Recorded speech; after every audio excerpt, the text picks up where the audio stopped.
মন যখন ছটফট করে কথা বলার জন্য, কিন্তু পাশে কেউ থাকে না, তখন বুঝতে হয় আসলে কারা তোমার জন্য ছিল আর কারা ছিল শুধুই সময় কাটানোর জন্য। আমি খুঁজছি কাউকে যার সাথে মনের কথা বলা যাবে, যার সাথে আবেগ ভাগ করে নেওয়া যাবে, যার সাথে হাসি কান্না ভালো মন্দ সব কিছু শেয়ার করা যাবে। সেই বন্ধুটা নেই, সেই মানুষটা নেই, এটাই বোধহয় জীবনের বাস্তবতা।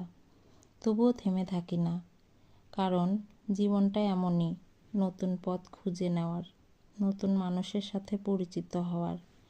হয়তো কখনো খুঁজে পাবো সেই মানুষটাকে যার সাথে কথা বললে মন ভালো হয়ে যাবে। হয়তো কখনো পাবো সেই বন্ধুটাকে যে আমার সব আবেগ বুঝবে, যে আমার পাশে থাকবে সব সময়। ততদিন পর্যন্ত একাই হাঁটতে থাকবো, নিজের পথ নিজেই খুঁজে নেব।